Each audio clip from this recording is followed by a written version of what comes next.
Bismillahirrahmanirrahim. Assalamualaikum warahmatullahi wabarakatuh. Waalaikumsalam warahmatullahi wabarakatuh. Alhamdulillah alladzi la nabiyya ba'dah, Muhammad ibni Abdillah wa ala alihi wa ashabihi wa man tabi'ahum bi ihsanin ila yaumil qiyamah wa ba'd. Insyaallah kita melanjutkan pembahasan tentang usul wal qawaid syariah, pokok-pokok dan kaidah-kaidah agama. Kita masuk pada af'alu sallallahu alaihi wasallam, masuk pada perbuatan Nabi Muhammad sallallahu alaihi wasallam. Af'alun Nabi sallallahu alaihi wasallam salatatu aqsam. Perbuatan Nabi Muhammad SAW ada 3 bagian kriteria. Ini yang menjelaskan seperti ini adalah para ulama. Kenapa dibagi kriteria? Karena kedudukan masing-masing hukumnya berbeda-beda, sehingga nanti ya, apabila ada hal-hal yang bertalian dengan orang meninggalkan atau tidak mengamalkan dari sebagian apa yang dikerjakan Rasulullah, maka didudukan pada jenis af'al yang mana, begitu, sehingga hukumnya secara bijak, secara tepat. Jadi af'alun Nabi sallallahu alaihi wasallam salah satu aqsam, ada 3 macam. Al-awwal, yang pertama, al-fi'lu al-jibili al-mahd, perbuatan jibili, yaitu jibiliyah, kebiasaan. Jadi perbuatan kebiasaan Rasulullah SAW semata. Alladzi taqtadihi tabi'ah al-basyariyah, yang itu merupakan tabiat dari sisi kemanusiaan, Kalau qiyam seperti berdiri, wal qu'ud duduk, wal aql makan, wasyurb minum, wan naum tidur, was sahr. Fa hadza lam yaf'aluhu litashri' wa ta'sir. Dari begadang, ya, tidur dan begadang. Fahadha lam yaf'aluhu sallallahu alaihi wasallam, ini yang dilakukan oleh Rasulullah sallallahu alaihi wasallam, yang dikerjakan oleh Rasulullah sallallahu alaihi wasallam dalam perkara ini, ya, bukanlah litashri' wa ta'assi. Ini bukan sebagai ketentuan agama. Fala yaqulu ahadun, maka tidak bisa salah seorang di antara manusia mengatakan aku wa a'ud taqarruban ila Allah. Aku berdiri dan aku duduk dalam rangka mendekatkan diri kepada Allah Subhanahu wa taala, waqtidaan bi nabiyhi sallallahu alaihi wasallam, dalam rangka mengikuti Nabi Muhammad sallallahu alaihi wasallam. Jadi intinya kalau kita mengerjakan dari perbuatan jibilah ini tidak masuk dalam kategori, ya, dalam kategori ketentuan syariat. Cara duduknya, cara minumnya, cara berdirinya, walaupun bisa berubah menjadi sisi pahala, tapi bukan dari sisi ininya, dari sisi kecintaan kepada Nabi, sehingga meniru. Dari sisi cintanya ini nanti dapat pahala. Tapi kalau semata-mata perbuatan itu, maka tidak, ya, tidak. Seperti, ya, pakaian yang sunnah itu yang besar menutupi aurat, tapi modelnya tidak baku, ya, modelnya tidak baku. Ya, tidak baku. Yang penting sesuai dengan ketentuan syariat. Nggak harus jubah gitu enggak, tapi menutup aurat. Peci juga demikian, ya kan, tutup kepala. Asani berikutnya, asani al-fi'l tashri'i al-mahd ka'af'al salat. Yang kedua, asani yang kedua adalah al-fi'l at-tashri'i, perbuatan yang merupakan dari ketentuan hukum agama syariat. Ka'af'al salat, seperti gerakan salat. Nah, ini salat ya harus sama. Harus sama. Jadi agama ya seperti ini, contohnya salat. Wa af'alil hajj, seperti perbuatan-perbuatan haji. Wa nahwi dzalik, dan yang semisalnya min ahkam syariat, dan sebagainya dari hukum agama, hukum syariat.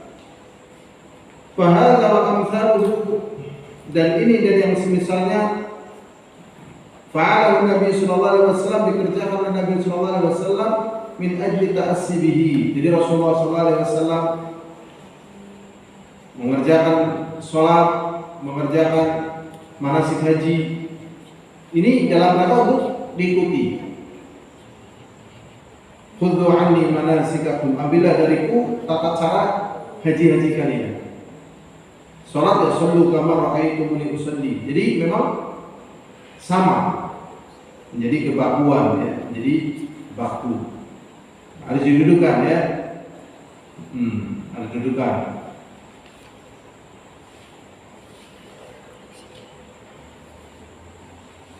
Fanaqulu kama fa'alahu, maka kami mengerjakannya sebagaimana dikerjakan oleh Nabi Muhammad SAW. Wa hadha huwal ghalib, ini yang dominan.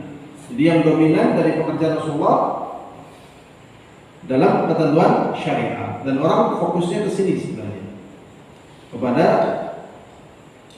praktek-praktek ibadah yang dilakukan oleh Rasulullah SAW. Wa yajibu 'alaina al-iqtida, maka wajib bagi kita mengikuti wa ta'assi dan ya, meneladani bin Nabi sallallahu alaihi wasallam, dengan Nabi Muhammad sallallahu alaihi wasallam fi siratihi, dalam sirah beliau, perjalanan beliau. Wa sariratihi, dan juga dalam wa sunnati, dan juga dalam sunnahnya. Sirati wa sariratihi kurang lebih maknanya sama, dalam segala gerak dan kehidupan beliau dan sunnah-sunnah beliau. Maksudnya apa yang dicontohkan oleh beliau dari sisi amalan ibadah.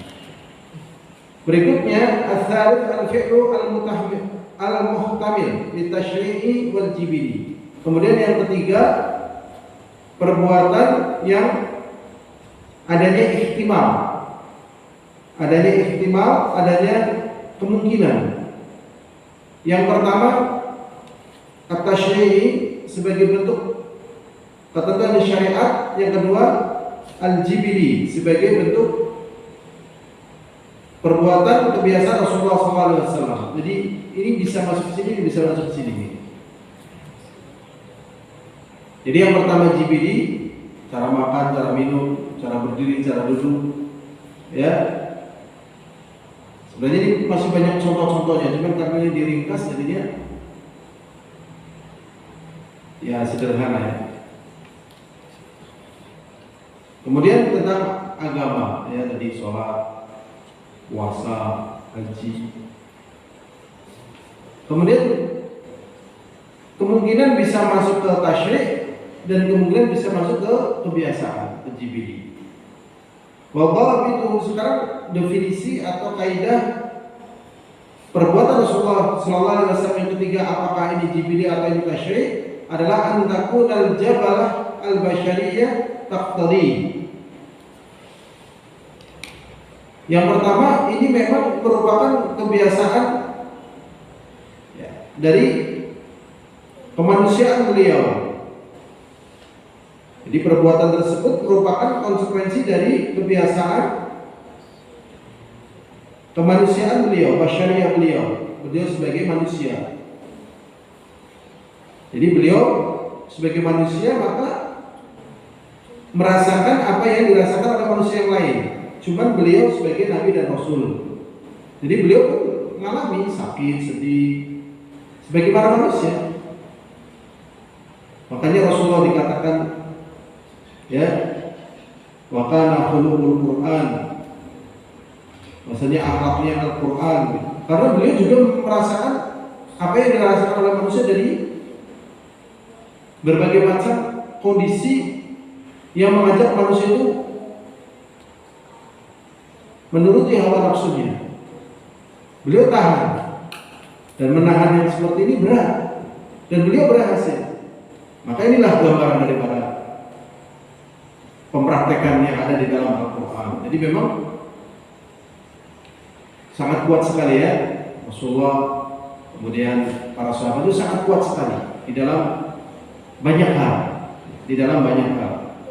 ya, di dalam banyak hal, sehingga di masa kita ini betul-betul terasa asing, betul-betul terasa apa? Asing sekali. Nah, ini kita butuh belajar. Ya, semoga Allah mudahkan kepada kita untuk meneladani beliau. Walakinna waqa'a muta'alliqan bi'ibadah. Jadi ini merupakan perbuatan kemanusiaan kebiasaan beliau, tapi berkaitan dengan ibadah. Au fi wasilatiha, atau merupakan wasilah di dalam ibadah. Karuku fil hajj, seperti mengendarai kendaraan tatkala haji. Jadi kalau kita lihat dari sisi mengendarai kendaraan, ini merupakan jibiliyah. Tetapi karena ini bertalian dengan haji, maka tata cara mengendarai kendaraan tatkala haji ini bertalian dengan ibadah haji. Maka ini bisa jadi ibadah, bisa jadi basyariah. Berarti kalau seperti ini kita menyikapinya lebih hati-hati. Ini memang masuk dalam kategori kemanusiaan yang namanya mengendarai. Tapi kaifiyah, tata cara dan bagaimana beliau mengendarai kendaraan tatkala haji itu, ini bertalian dengan ibadah haji. Bisa jadi ini adalah merupakan tata cara bagi mereka yang haji tatkala menaiki kendaraan. Ini ada dua perkara yang demikian. Ini berarti hati-hati, ya. Wajib satu istirahat fi shalah, dan duduk istirahat di dalam sholat. Ini bisa jadi ibadah, bisa jadi basyariah. Warujuk minas salat al-'id, dan kembali dari jalan ya tatkala sholat Id. Jadi Rasulullah SAW tatkala berangkat sholat Id dalam satu jalan, kemudian pulang pakai jalan lain. Ini apakah jibilah beliau atau ini termasuk sunnah yang diikuti? Ini ada dua kemungkinan. Wada'ja ala syikil aiman, dan berbaring pada lambung kanan. Baina rakaat al-fajr wa salat subuh, antara rakaat fajar dan salat subuh. Jadi beliau menyempatkan untuk berbaring sebentar sebelum salat subuh, setelah salat fajar. Maksudnya setelah salat sunnah fajar. Dan salat sunnah fajar ini yang tepat adalah salat qobliyah subuh. Wan nuzul, ya, wan nuzul dan turun minal mushabi ba'da nafar min Mina wa nahwi dzalik. Fa hadza wa amthaluhu muhtamil amrayn. Ini contoh-contoh yang mungkin ini bisa merupakan basyariah beliau, bisa jadi ini merupakan ibadah. Waliman syaa'a fi'luhu aw tarkuhu. Maka dalam perkara yang demikian ini bisa dikerjakan atau ditinggalkan. Ini beliau membahas secara perbuatannya saja. Dalam artian kalau kita menjumpai seperti ini, kedudukannya sebagaimana yang ada pada tiga kriteria ini. Kalau jibiliyah berarti kalau kita tidak ikuti nggak apa-apa, nggak ada istilah kemudian jibiliyah jadi ibadah. Jadi kalau kita mau berdiri dengan gaya kita atau duduk dengan gaya kita, ya nggak apa-apa. selama duduk berdirinya ini tentunya ada perkara lain ya, sesuai dengan etika di perkara lain. Tapi bagaimana model berdiri kita, duduk kita ini tidak ada ya, tidak ada keharusan untuk sama dengan duduknya Rasulullah atau berdiri Rasulullah. Ini secara umum pada perbuatan jibidiyah. Adapun pada perkara yang syariat tadi harus ikut.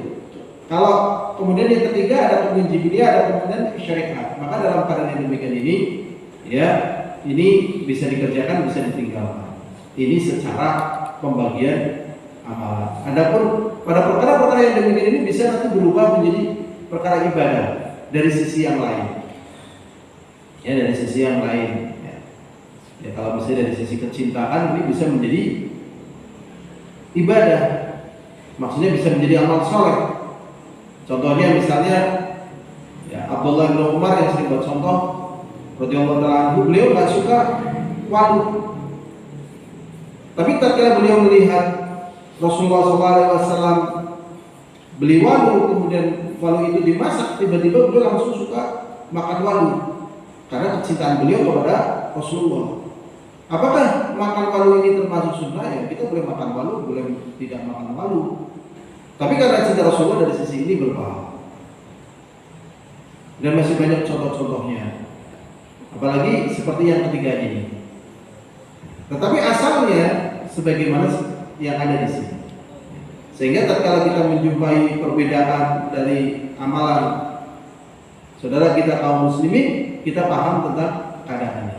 Ya, karena kaum muslimin akan terpengaruhi dengan siapa yang mendakwakan di situ. Akan terpengaruhi dengan siapa yang mendakwakan di situ. Dia akan ya mengambil pelajaran dari yang mendakwakan di situ. Nah, kita dididik sebagai teladan ini sehingga paham, oh ini seperti ini kan. Berikutnya hadirin a'azzani wa a'azzakumullah. Kalau Allah Ta'ala, Allah Subhanahu wa ta'ala berfirman, laqad kana lakum fi Rasulillahi uswatun hasanah liman kana yarjullaha wal yawmal akhir wa dzakarallaha katsiran. Al-Ahzab. Sungguh-sungguh telah ada buat kalian pada diri Rasulullah SAW suri tauladan yang baik. Berarti kalau kita mendengar ayat ini, setelah kita mengetahui penjelasan dari pembagian perbuatan Rasulullah SAW, maka pada perkara ini tadi ada tiga keadaan dari perbuatan Rasulullah SAW. Laqad kana lakum fi Rasulillahi uswatun hasanah. Ya, ini ada tiga keadaan. Ya. Berarti yang fokus sekali dalam perkara apa? Ibadah, sholat, puasa, zakat, haji, dan yang lainnya. Jadi amalan-amalan yang memang dicontohkan, termasuk perang. Ya, perang juga dicontohkan kapan mulai perang, kapan penyerangan, dan itu ya ada fikih-fikihnya. Ya, termasuk juga masalah macam-macam ya, negara, ekonomi. Ini juga ada fikih-fikihnya. Laqad kana lakum fi Rasulillahi uswatun hasanah liman kana yarjullaha, bagi mereka yang berharap kepada Allah, maksudnya berharap pertemuan dengan Allah. Jadi orang mengamalkan itu karena memang ada harapan. Tatkala bertemu dengan Allah, dia mengambil menjadi satu amal yang berpahala bagi amalannya. Kalau bukan karena ini orang tidak mau, maka dia akan berpikir secara praktis. Dan kehidupan dunia kita ini secara umum semuanya berpikir praktis. Praktis ya apa yang menurut dia baik. Praktis ya. Liman kana yarjullaha wal yawmal akhir, bagi mereka yang berharap kepada Allah dan hari akhir. Wa dzakarallaha katsiran, dan mereka banyak berzikir. Berikutnya kita masuk pembahasan baru, syurutu qabulil amal as-salih, syarat diterimanya amal saleh. Jadi setiap kita tidak ada yang tahu apakah kita amalannya diterima atau tidak. Ini harus dipahami ya. Jadi amalan saya, amalan antum, amalan orang lain diterima atau enggak, nggak tahu juga. Ya selama ini kita nggak ada yang tahu gitu. Nggak ada yang tahu. Karena memang ini perkara yang ghaib, perkara yang ghaib. Tahunya ya nanti besok gitu ya. di akhirat. Cuma untuk bisa diterima amalan dia harus memenuhi kriteria diterimanya amalan. Jadi setelah memenuhi kriteria diterimanya amalan, di sini kita berharap amalan kita diterima. Yang pertama, al-amal saleh huwa mastaqbalat thalathatul umur. Amalan saleh itu bisa terjadi apabila memenuhi 3 perkara, dan ini sulit. Ya, ini sulit sekali ya. Sulit sekali. Sebagaimana pembahasan yang sering dibahas dalam seperti ini sulit sekali. Yang pertama, ayyakuna khalisan lillahi azza wa jalla. Yang pertama, betul-betul murni karena Allah Subhanahu wa taala. Sulit sekali dalam masalah seperti ini ya. Sulit sekali. Murni karena Allah Subhanahu wa taala. Misalnya ya, ini dalam segala hal, dalam segala hal, dalam segala hal bisa dipahami ya. Li'anna Allah yaqul, karena Allah Subhanahu wa taala berfirman, "Wa ma umiru illa liya'budullaha mukhlishina lahu-d-din." Dan tidaklah kalian diperintahkan kecuali untuk beribadah kepada Allah dengan memurnikan agama untuknya. Kalau yang contoh yang besar-besar ya, seperti orang yang baca Quran, ya, kemudian ditanya, kenapa kamu baca Quran? Ya, karena engkau ya Allah. Terus dusta, kamu baca Quran supaya kamu dikatakan qori. Ini contoh-contoh yang besar. Dalam ibadah kan besar-besar itu. Apakah hanya pada tidak? Sedekah, jihad, ya, banyak sekali. Ya, mengatur negara, mengatur umat, bermuamalah terhadap anak, terhadap istri, gitu, teman, dan seterusnya. Ya, masya Allah, ini pribadi sekali, ya, pribadi sekali, ya. Tatkala manusia menjalani kehidupan, nah ini fungsi dan kekuatan keimanan.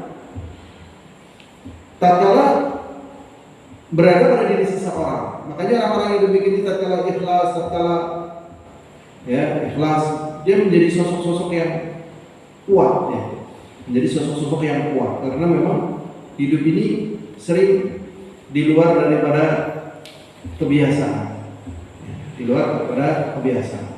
Bagaimana Aisyah radhiyallahu taala adalah seorang wanita yang sangat dicintai Rasulullah, demikian cerdasnya, demikian jeniusnya, demikian pemberaninya. Betapa di akhir-akhir kehidupan beliau, masya Allah, merasa sangat bersedih karena terjadi banyak perubahan situasi dan kondisi pasca meninggalnya Rasul. Dan kadang kalau beliau ingat kejadian-kejadian sebelumnya, beliau ingin menjadi sosok yang dilupakan.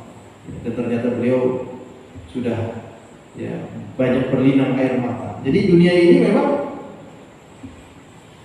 jangan harap ya tanpa tantangan. Ya. Jangan harap, mesti ada tantangan.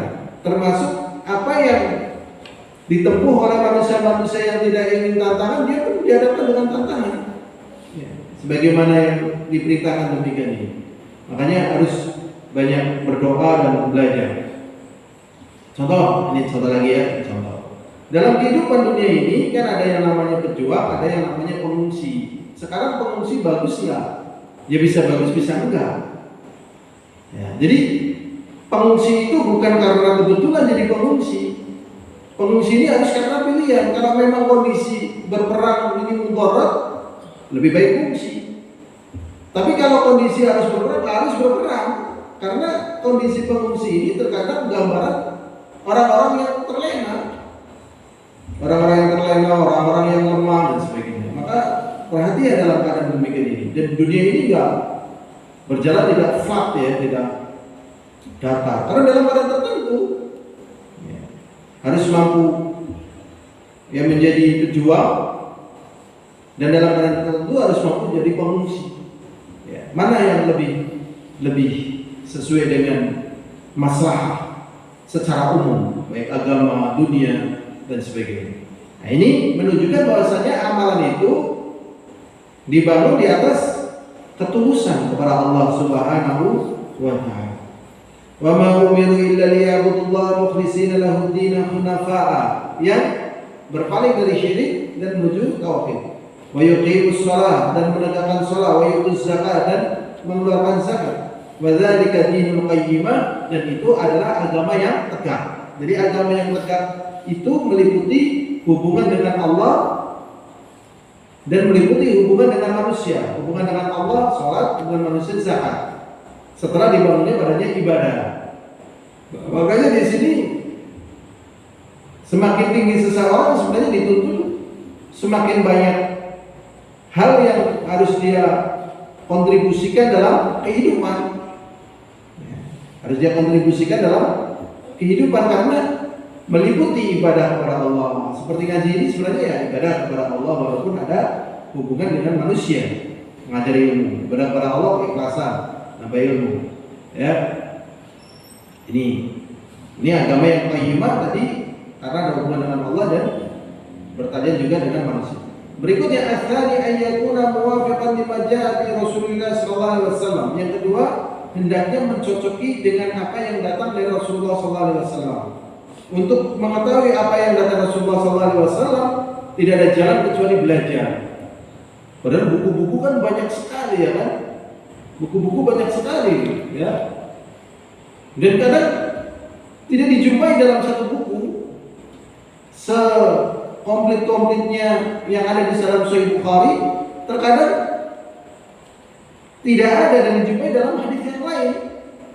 Makanya kemudian para ulama membaca buku hadis-hadis itu ya karena memang ya ada perkara yang ternyata dijumpai oleh ahli hadis yang lainnya, sehingga buku-buku itu pun dihimpun.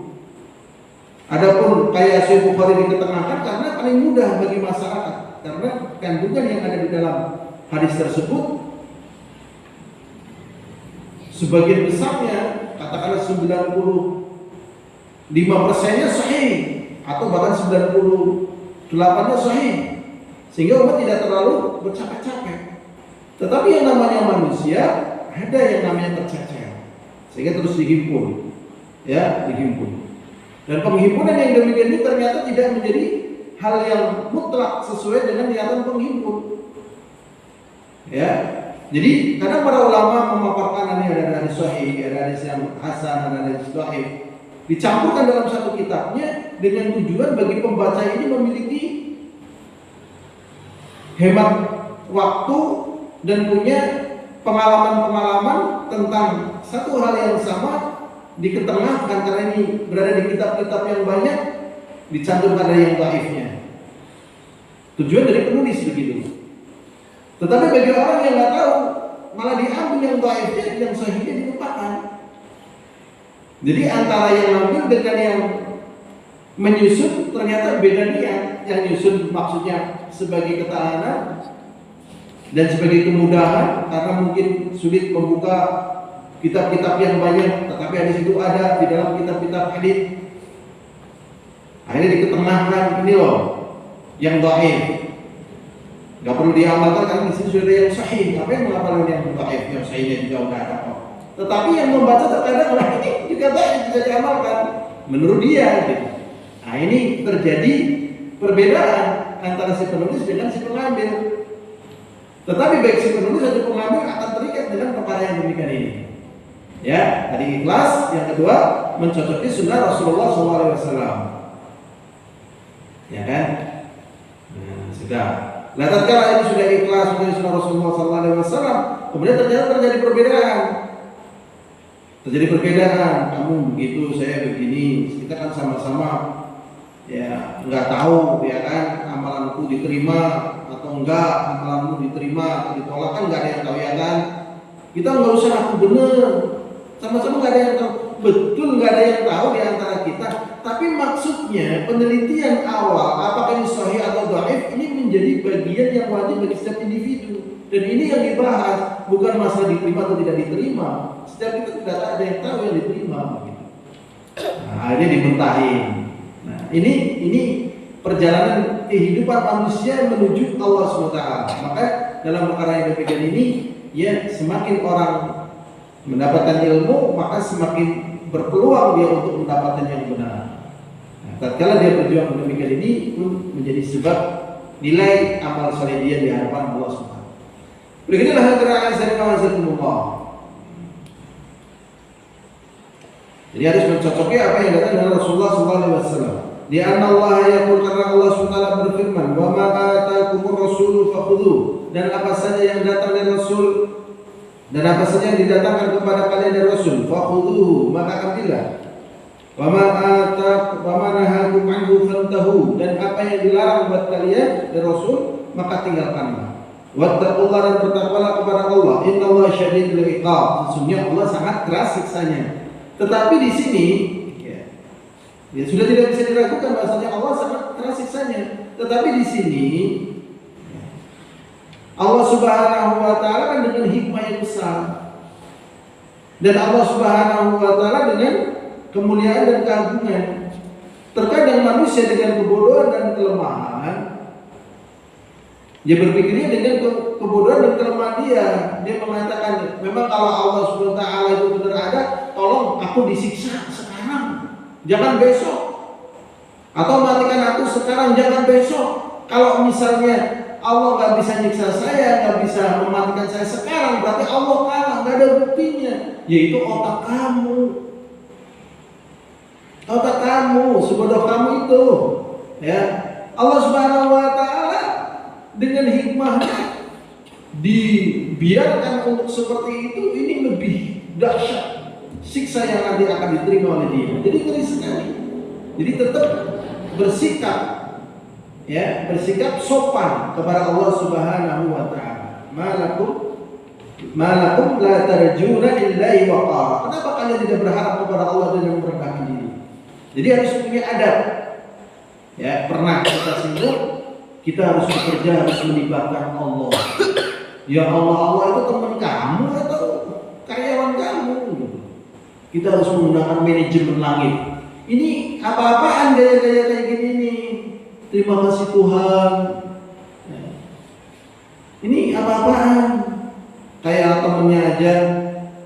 Jadi tetap wakar kepada Allah Subhanahu wa taala. Kita mohon, kita khudu, kita khosyah.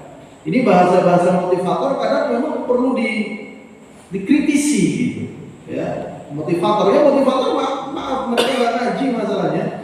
Mereka nggak ngaji, mereka cuma tahu bagaimana public speaking dan bagaimana menyentuh orang kemudian bangkit, bergerak, terbentuk. Aduh, kalau kayak gini mah nggak perlu muncul rasul nih. Ya, bukan hanya sekedar itu. Ya, tapi permasalahan tadi ada ikhlas, kemudian ada muwafaqah sunnah, termasuk dalam berdoa, dalam beribadah, dalam berprasangka kepada Allah, dalam berkata, dalam berbuat. Jadi bukan hanya sekedar menciptakan suasana, tidak. Ada target-target yang lebih besar. Ada target-target yang lebih besar. Contohnya gini aja, yang gampang ya, yang sering buat contoh. Ya, coba kita di perjalanan pertama aja. Tatkala Rasulullah SAW hijrah, Rasulullah hijrahnya sembunyi-sembunyi. Umar bin Khattab radhiyallahu taala anhu tatkala mau hijrah, nantang siapa yang mau ngalangi Umar, tak sikat. Satu. Kemudian tatkala perjanjian Hudaybiyah, Umar bin Khattab mengatakan udah tetap perang aja sama Quraisy. Kalah mereka. Tapi Rasulullah dengan hikmah, ya. Kemudian Umar bin Khattab karena tahu Rasulullah akhirnya tidak mau. Kemudian terjadilah waktu yang pas untuk penaklukan kota Makkah. Apa yang terjadi? Inilah. Jadi syariat itu datang dengan kemuliaan yang lebih besar. Mungkin secara hal yang sepele terjadi kemenangan, tapi kemenangan yang dibangun di atas syariat itu kemenangan yang betul-betul mendatangkan maslahat. Dari pihak kaum muslimin, setahu saya juga nggak ada jatuh korban, dari musyrik juga nggak jatuh korban, tetapi Islam itu jaya waktu itu. Islam itu jaya. Kemudian Rasulullah mengatakan siapa yang masuk ke rumah maka dia aman, barang siapa yang masuk ke Ka'bah dia aman. Nah, yang demikian ini perkara yang tinggi. Makanya kita sering katakan bahwasanya agama ini adalah wahyu. Sedangkan manusia sering terjebak pada yang namanya praktis, hal-hal praktis. Ya, jadi berpikir kebutuhan namanya praktis. Sedangkan agama ini berpikir bagaimana petunjuk Allah sehingga apa yang didapatkan lebih mulia daripada apa yang dipraktiskan oleh otak kita atau perasaan kita. Ini menunjukkan bahwasanya syariat ini datang dengan sesuatu yang lebih bagus. Ya, maka kita banyak berdoa kepada Allah semoga kita juga bisa menjadi sebab kebaikan bagi diri kita dan juga orang lain. Karena syariat ini demikian agung, ya, demikian agung. Wattaqullaha innallaha syadidul iqab. Bertakwalah kalian kepada Allah karena sesungguhnya Allah itu sangat keras siksanya. Kemudian yang ketiga, jadi ikhlas, menjadi sunnah. Kemudian yang ketiga, ayakuna fa'iluhu mu'minan. Ini yang jarang dibahas. Ya, biasa ya namanya ulama kadang bahasnya beda-beda. Kalau salah diterimanya amalan kan sebenarnya ada dua, ikhlas dan sunnah. Sudah satu. Kemudian salah sahnya amalan berapa? Satu, Islam. Ya, Islam atau iman. Ya, salah sahnya. Ya, misalnya dia ikhlas, menjadi sunnah Rasulullah SAW. Ini memenuhi syarat diterimanya amalan. Tapi amalannya nggak sah karena dia tidak beriman, dia tidak diterima. Begitu. Jadi harus beriman. Nah, ternyata di sini ini dimasukkan bukan kepada syarat diterimanya amalan ada dua, kemudian syarat sahnya amalan ada satu, syarat sempurnanya amalan ada dua, itu tidak. Ternyata syarat diterimanya amalan ada berapa? 3. Ini metodenya, metode cara ulama di dalam memaparkan permasalahan yang beliau ketahui. Syaratnya yang ketiga adalah dia beriman. Makanya walaupun dia berinfak dengan satu gunung Uhud emas tapi tidak beriman, dia tidak diterima. Loh, apa untuk iman lah itu perasaan kita, kan Allah tidak berlaku dengan perasaan kita. Oh, maksudnya gitu. Ya Allah, sebesar apapun yang kita berikan untuk Allah, Allah lebih besar lagi memberikan kepada kita. Kamu misalnya ngasih satu gunung Uhud emas untuk Allah SWT. Allah sudah ngasih matahari, Allah sudah ngasih bumi, Allah sudah mengasih semuanya organ tubuh yang ada pada kita. Itu lebih besar daripada gunung Uhud emas. Nah terus gimana ya? Memang syaratnya harus beriman. Nah ini perkara beriman ini satu perkara yang berat, Ya, jadi ya Allah ya Rabbi, memang benar apa yang Allah katakan, malakum la tarjuna lillahi wa qara. Kenapa kalian tidak berharap kepada Allah dengan merendahkan diri? Coba dengan kejadian perang Israel dengan Palestina, katakanlah kita lihat orang-orang Yahudi ini adalah orang-orang yang ngaji. Mereka juga tentaranya ya ada jenggotnya sedikit, ada kolansuanya. Mereka juga berdendang dengan dendangan agama. Tentara perempuannya juga rambutnya panjang, begitu. Ya, coba kita lihat tentara-tentara lain kan rambutnya pendek, mereka panjang, yang jenggotnya jarang. Gitu. Loh kok bisa ya sama-sama orang-orang yang atas nama Tuhan kemudian berperang? Ini yang namanya akidah. Yang akidah seperti ini vital ini. Makanya di dalam doa yang pernah kita hafalkan, Allahumma inni a'udzubika min jahdil bala wa darkis syiqa wa su'il qada wa syamatatil a'da. Allahumma inni a'udzubika min jahdil bala. Dari petaka yang sangat ini. Nah, petaka yang sangat bisa seperti petaka hancur gedungnya, sekian banyak yang mati. Atau juga keyakinan yang salah. Coba bayangkan dengan ini keyakinan bertarung di situ. Padahal nanti akan hisabnya di sisi Allah Subhanahu wa Ta'ala. Inilah nilai sebuah keimanan, bukan satu perkara yang kemudian ya Masya Allah semudah untuk kemudian ditelaah, kemudian di-justice begitu. Ya, maka di sini ya Allah ya Rabbi, tidak ada di antara kita kecuali kita butuh ya akan petunjuk kepada jalan keimanan, karena ini merupakan syarat diterimanya amalan setelah ikhlas dan setelah mengikuti Rasulullah Shallallahu Alaihi Wasallam. Iman. Ya Allah ya Rabbi ya, jadi nilai iman ini sangat besar. Karena Allah SWT mengatakan, man 'amila shalihan min dzakarin aw untha wa huwa mu'min, falanuhyiyannahu hayatan thayyibah wa lanajziyannahum ajrahum bi ahsani ma kanu ya'malun.